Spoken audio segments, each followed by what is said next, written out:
We won a great war, a great victory. Perhaps our merits were diminished, or perhaps our soldiers looked at the women improperly. And therefore, by bringing this gold, they atoned for any impropriety. And in verse 52, the gold is measured, and the total gold donated by officers was 16,750 gold coins, if measured in shkalim. Now, chapter 32, verse 1. The children of the tribe of Reuven and Gad, two tribes, had abundant livestock, very great. And they saw the land on the other side of Jordan, the eastern bank of Jordan River, and they saw that it was a place of great, beautiful pasture. And they said to Moshe, "Let this land be given to your servants as a heritage. You don't have to bring us across the Jordan. We don't need to take part of the land on the other side. Let the rest of the tribes, each one get a larger portion. We are okay with it. It's fine for us if we stay here." Now, sounds like a nice request. They're being generous. You can take our portion, give it to them. Give us this. However, Moshe objects. Moshe said to the children of Gad and Reuven, "Shall your brothers go out to battle while you settle here?" Moshe misunderstood their request, and he said, "You want to settle here and let the rest of the tribes go into the land and fight the 7 Canaanite nations and 31 Canaanite kings?" And Moshe became concerned that that may scare the Jewish people. They're going to say, why are two tribes staying behind? Is it because they're afraid? Maybe we should also be afraid. Why are they not fighting? And Moshe said, we don't want to repeat the history. 38 years ago, Jewish people got scared, and we don't want them to get scared again. So they clarify their request in verse 16. Pens, which means enclosure for our flocks, shall we build for our livestock, and cities for our small children. However, we shall arm ourselves swiftly in the vanguard, at the front of the children of Israel. We shall not return to our homes until the children of Israel will have inherited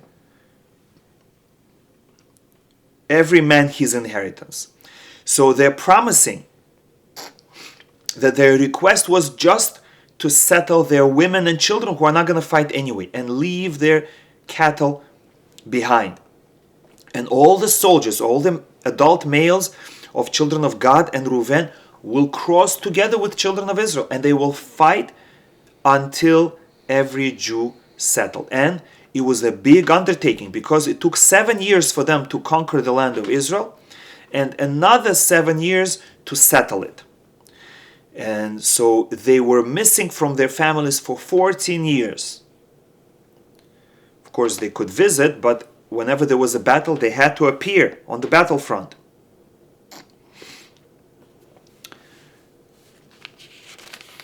And now Moshe accepts the condition. Moshe said to them, if you do this thing and you arm yourselves before Hashem for the battle, and then this land shall be a heritage for you before Hashem.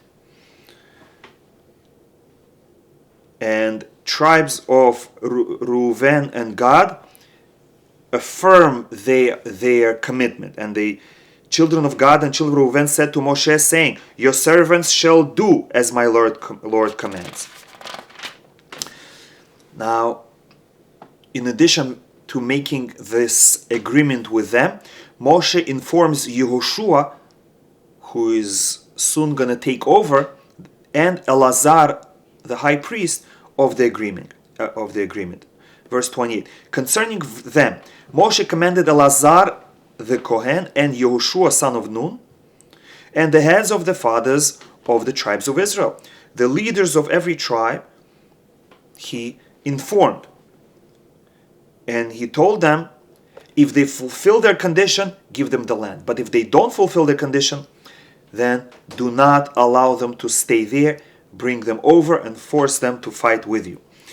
In verse 31, tribes of Reuben and Gad affirm their commitment to Elazar, HaKohen, and Yehoshua. And they said, as Hashem has spoken to your servants, so shall we do. Now, verse 33 tells us a nuance. So Moshe gave to them, to the children of Gad and to the children of Reuben, and half the tribe of Menashe, son of Yosef, kingdom of Sihon, king of the Amorite, and the kingdom of Og, king of Bashan. He gave them 2 kingdoms. But not only he settled 2 tribes there, Gad and Reuben, he also decided to settle half of the tribe of Menashe there. And he did it so that one tribe should unite both sides of the country. Because the tribe of Menashe is split. Some of their families are here, some are here. And because they're going to be visiting each other, they will create a connection, and it will never be forgotten that both on the eastern side of Jordan and western side of Jordan are members of the same nation. And verse 34 till the end of the Parshat tells us how the children of Gad and Reuven conquered more territory. The children of Gad built Divon and Atarot, Aroer, and Atrot Shofan, and Yazer, and Yakbeha, and Beit Nimra, and Beit Haran, fortified cities and enclosures for their flock. And children of Reuven built Heshbon, and El Ale, Kiriataim, and Nevo, and Baal Meon, with altered names. Now, these names are original names that were called after Avodah Zarah, after idols. However, it says with altered names, because the Jewish people came, they settled the cities, they built them up, and they changed their names to more kosher names. But the Torah doesn't tell us what those names were. And Sivma, and they called them by other names instead of the names of the cities that they built. And children of Machir, son of Menashe, went to Gilad and captured it, and drove out the Amorite who were in it. And Moshe gave Gilad to Machir, son of Menashe, and he settled it. And Yair, son of Menashe, went and captured their villages, and called them the villages of Yair. And Novach went and captured Kenat and her suburbs, and he called it Novach after his name. He called the city in his honor. However, our sages say that that city did not survive for long, and that was partially because he named it arrogantly in his own honor. That teaches us that when a person runs after his own honor runs away from him. But when a person is humble, then he becomes honorable man. That concludes Parshat Matot. Now we go straight into Parshat Maseh on page 919 in the Art Scroll Chumash, chapter 33. This is the summary of 42 journeys that the Jewish people traveled from Egypt until the plains of Moab. And we will just mention them quickly. First, verse 3, they journeyed from Ramses, which was in Egypt, in the first month, on the 15th day of the month, on the day after the Pesach offering. They gathered from all the towns in Egypt in Ramses. And from there, they journeyed to Sukkot, and then to Etam, and then Piachirot. Then from there they went through the sea, the splitting of the Red Sea. And then they came to Marah after a 3-day trip when they didn't have water. And then they came to Elim, and there they had 12 springs of water. This, as the Torah tells us, we remember all the events that Jewish people had to go through in the last 40 years. Number 7, they went to the Sea of Reeds, then the wilderness of Sin, which is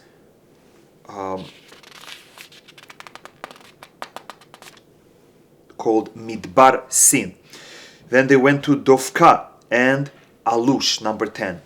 Then they went to Refidim, and there was no water there for the people to drink.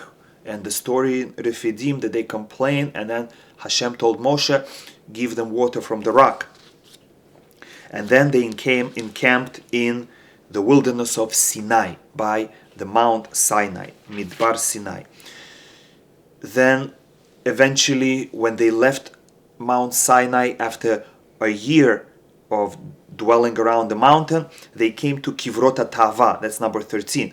And then they went to Hatzerot and Ritma. And by the way, even though it may seem boring just listing the names, Kabbalistic sources tell us that the reason the Jewish people went to these 42 places because there were sparks of holiness in each one of those 42. And in fact, they collected great spiritual wealth from them. And just by reading these names and picturing in your mind how the Jewish people traveled, you can access that positive spiritual energy as well. So the 16th travel brought them to Rimon Peretz, and then Livna and Risa and Kehelata, and number 20 is Mount Shefer, and then they came to Harada, and then Makhelot and Tahat and Tarach and Mitka, that's number 25. And then they came to Hashmonah and Moserot and Bnei Yaakan and Hor Hagidgad, and number 30 is Yatvata. And then they came to Avrona and Etzion Gaver and wilderness of Tzin, which is Kadesh. And then they came to Hor Hahar. Hor Hahar is where Aharon passed away, and beautifully it coincides with today. Today is Rosh Chodesh Av. Right now is Rosh Chodesh, the first of the month of Av, and this is the Yortzeit, the annual day when we commemorate death of Aharon. Aharon the Kohen went up today to Mount Hor Hahar at the word of Hashem and died there in the 40th year after the children of Israel went forth from the land of Egypt. In the 5th month, which is Av, on the 1st of the month, which is today. And Aharon was 123 years old at his death on Hor Hahar, Mount Hor. And right after Aharon died, the Canaanite king of Arad heard the Amalekites and battled against the Jews. And of course the Jews won with the help of Hashem. Number 35th encampment was in Tzalmonah. And then Punon and Ovot and the ruins of the passes at the border of Moab, and Divon Gad and Almon Divlataima, that's number 40. And number 41, they encamped in the mountains of the passes before Nevo. Nevo is the name of the mountain upon which, at the end of the Torah, Moshe will ascend and die. And number 42, they journeyed and passed from the mountains of the passes and encamped in the plains of Moab by the Jordan River across from Jericho. This is where they are now. This is the 42nd encampment. They encamped by the Jordan River by Beit Yeshimon, and from Beit Yeshimon until the plains of Shittim in the plains of Moab. And now Hashem prepares them for the crossing of the Jordan into the promised land. Hashem spoke to Moshe in the plains of Moab by the Jordan at Jericho, saying, "Speak to the children of Israel and say to them, when you cross the Jordan River to the land of Canaan, you shall drive out all the inhabitants of the land, and you shall possess the land, and you shall settle it. But," in verse 55, "if you do not drive out the inhabitants of the land, the idol worshippers, those of them whom you leave shall be pins in your eyes and a surrounding barrier of thorns in your sides, and they will harass you upon the land in which you dwell." And this has been the problem for us since the days of Yeshua until now. Because the Jewish people were so kind and they allowed some of the Canaanites to stay, eventually the Jewish people learned from their bad ways and started worshipping idols as well. And Hashem sent the same Canaanites, the same Palestinians, the Plishtim, to attack us. And they did not let us live peacefully, except for short periods during the reign of David HaMelech and Shlomo HaMelech. Besides that, throughout our long history, we always had trouble from the people who we ourselves allowed to stay in the land. And this is our problem till today. Now, chapter 34, the boundaries of the land of Israel. We list the boundaries and then divide the land between the 9.5 tribes, because 2.5 tribes already received on the eastern side of Jordan River, and the tribe of Levi will not get land, they will only get cities. Hashem spoke to Moshe saying, "When you come to the land of Canaan, this is the land that shall fall to you as inheritance, the land of Canaan according to its borders. First, the southern side, from the wilderness of Tzin," and it says, I'm not going to say all of them, it tells him a few settlements, how to go on the south, from southeast to southwest, until the sea on the western side, which is the Mediterranean Sea.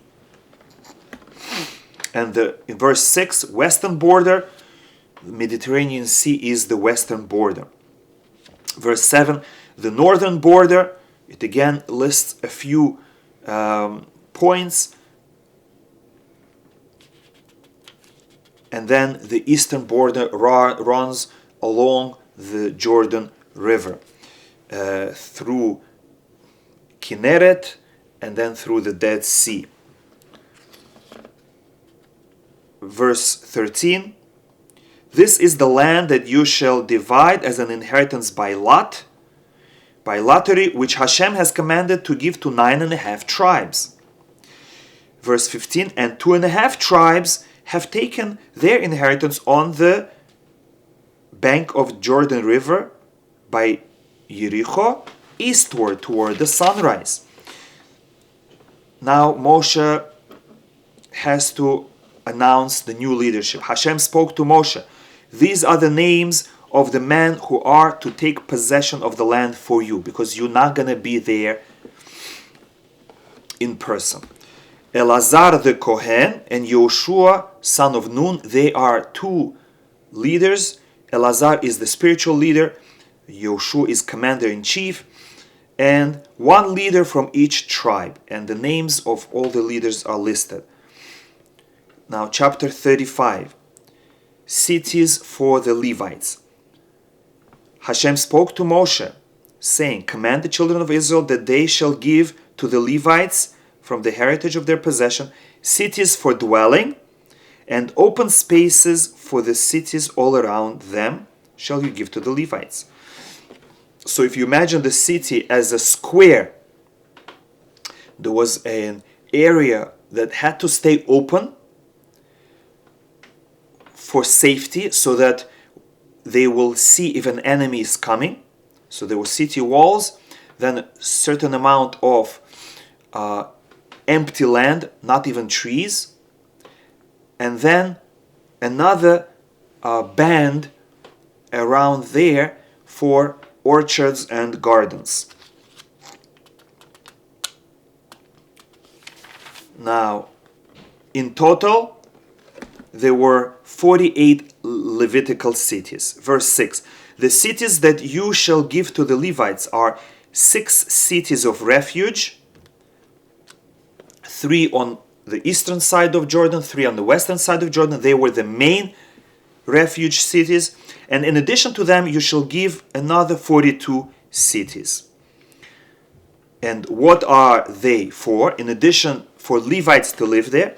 Verse 9 explains, Hashem spoke to Moshe saying, when you cross the Jordan to the land of Canaan, you shall designate cities for yourself, cities of refuge shall they be for you, and a killer shall flee there, one who takes a life unintentionally. So if a Jew kills another Jew, chas v'shalom, unintentionally, he goes to the Ir Miklat, a city of refuge. Why? So that the avenger shall not kill the inadvertent murderer before the murderer has a chance to stand in front of the court to determine, was it an intentional murder and then he will be put to death by the court, or it was an unintentional murder for which there is no death penalty, and all he has to do is to stay in the city of refuge until the Kohen Gadol dies. And verse 16 explains the law of unintentional murder. If he had struck him with an iron implement and he died, he is a killer. Because if you hit someone with a metal object, you know he may die. A knife or a sword, and there that is considered intentional murder. He shall surely be put to death. Or if you know that he, verse 20, if he pushed him out of hatred or hurled upon him from an ambush and he died, or in hatred he struck him with his hand and he died, he is a killer and he shall surely be put to death. Now in verse 22 we learn about unintentional murder. But if with suddenness, without enmity, and without ambush, or without having seen, he killed him, and he was not his enemy, and he did not seek his harm, then the assembly must protect him, and he must dwell in his city of refuge until the death of the Kohen Gadol, and only then he can return to his land. And of course, his family may join him in the city of refuge, and the Levites provide for him dwelling in the Levitical city. In verse 30 we learn that a single witness is not valid. You need 2 adult males, kosher witnesses. A single witness shall not testify against a person. Now we go to verse 31, that we cannot accept a payment instead of appropriate punishment.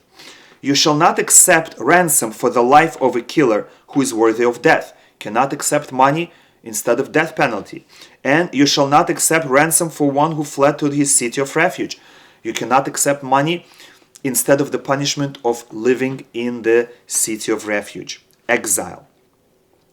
The punishment assigned by the Torah is not for sale. Now, chapter 36, we learn of the law, a temporary law, that you cannot have tribal intermarriage. This law was established only for that generation, so that the Jewish people can settle their own land securely. However, after that generation, women from one tribe could marry men from another tribe, even though if this woman would inherit her father's field, let's say her father doesn't have boys, this woman would inherit his field, and then she marries a man from another tribe, and if she would die, her husband would receive that land as inheritance. And tribal land would get mixed up a little bit, but that was still permitted. And this started with daughters of Tzlofchad, who didn't have brothers, and they received the inheritance. So therefore, they approached Moshe, and he said, "This is the word that Hashem said, has commanded regarding the daughters of Tzlofchad, saying, let them be wives to whomever is good in their eyes." Here we see that you cannot force someone to get married, whether a man or a woman. They must marry only someone who is good in their eyes. But there is one limitation for the daughters of Tzlofchad and for that generation. Only to the family of their father's tribe shall they become wives. An inheritance of the children of Israel shall not make rounds from tribe to tribe, as I have explained. And again, this is only for that generation. And therefore, the daughters of Tzlofchad, Mahla, Tirza, Hogla, Milcah, and Noah, became wives to sons of their uncles, their cousins.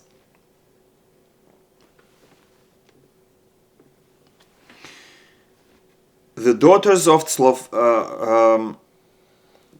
became wives to cousins from the families of the children of Menashe, son of Yosef, and their inheritance remained with the tribe of the family of their father, at least for that generation. Now, the last verse of the Parsha and the last verse of this fourth book of Moshe, Bamidbar. These are the commandments and the ordinances that Hashem commanded through Moshe to the children of Israel in the plains of Moab, at the Jordan, across of Yericho. Chazak, chazak v'nitchazek.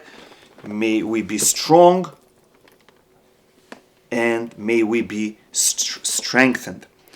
This concludes Parshat Matot and Parshat Maseh, and this concludes Sefer Bamidbar. Mazal Tov and Chodesh Tov and Shabbat Shalom umevorach.